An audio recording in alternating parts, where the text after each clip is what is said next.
بسم اللہ الرحمن الرحیم۔ السلام علیکم۔ زمین کب روتی ہے؟ محترم ناظرین، ہر چیز کا خالق و مالک اللہ تبارک و تعالی ہے، چاہے وہ انسان ہو یا حیوان ہو یا پرندے ہوں یا جن وغیرہ، سب کو اللہ تبارک و تعالی نے ہی پیدا کیا ہے اور اس کے ساتھ ساتھ ہر چیز کو سننے، دیکھنے اور بولنے کی صلاحیت بخشی ہے، اور ہر چیز اپنی زبان سے اللہ تبارک و تعالیٰ کے ذکر میں مصروف ہے، اور جب اللہ تبارک و تعالیٰ ان کو عطا کرتا ہے تو یہ اس کی ذات پر شکر ادا کرتے ہیں، اور جب ان کو کوئی تکلیف پہنچتی ہے تو اس دکھ کا اظہار اللہ پاک سے کرتے ہیں۔ مثال کے طور پر آپ زمین کو ہی دیکھ لیجئے کہ زمین بولتی بھی ہے اور سنتی بھی ہے، اور خوشی اور غمی کو محسوس بھی کرتی ہے اور اس کا اظہار بھی کرتی ہے۔ نبی اکرم صلی اللہ علیہ وآلہ وسلم نے فرمایا، دو ایسے موقع آتے ہیں جس پر زمین روتی ہے۔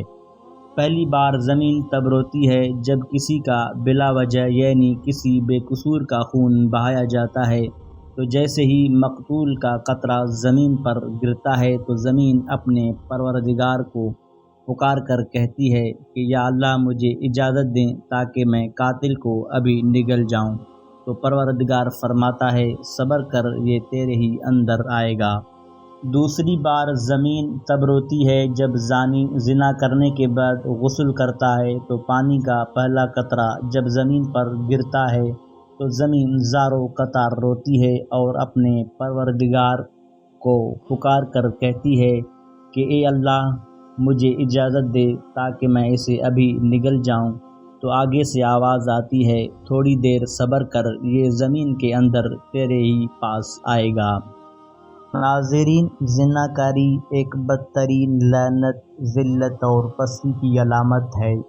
اس کا مرتکب وہی شخص ہوگا جس کے دل میں خوف خدا، عذاب آخرت کا ڈر، آیات قرآنیہ اور احادیث نبوی کا پاس نہ ہو، اپنوں اور غیروں میں اپنی ذلت اور رسوائی کا اندیشہ نہ ہو۔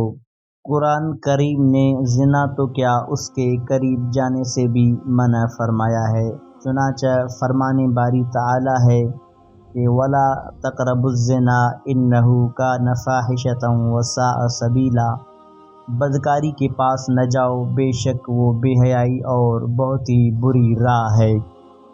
ناظرین، زنا افراد کے روحانی پاکیزگی اور اخلاقی طہارت کے بھی منافی ہے، روحانیت کے چہرے پر ایک بدنما داغ ہے اور جسمانی معاشرتی مرتبہ کے لحاظ سے بھی قابل نفرت ہے۔ حضرت عبداللہ بن عباس رضی اللہ تعالیٰ عنہ سے روایت ہے کہ نبی کریم صلی اللہ علیہ وآلہ وسلم نے ارشاد فرمایا، جس قوم میں زنا اور سود ظاہر ہو جائے تو انہوں نے اپنے لیے اللہ عز و جل کے عذاب کو حلال کر لیا۔ زنا کی وجہ سے چہرے سے رونق ختم ہو جاتی ہے، رزق میں تنگی آتی ہے اور عمر سے برکت نکل جاتی ہے۔ ناظرین، کسی جان کو ناحق قتل کرنے کی وعید بھی احادیث میں وارد ہوئی ہے۔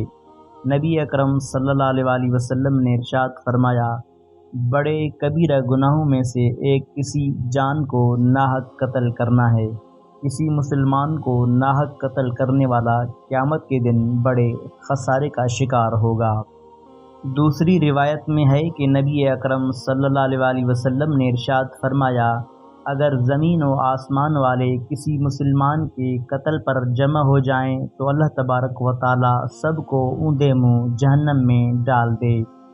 اللہ پاک سے دعا ہے کہ اللہ تبارک و تعالی ہمیں نیک اعمال کی توفیق عطا فرمائے۔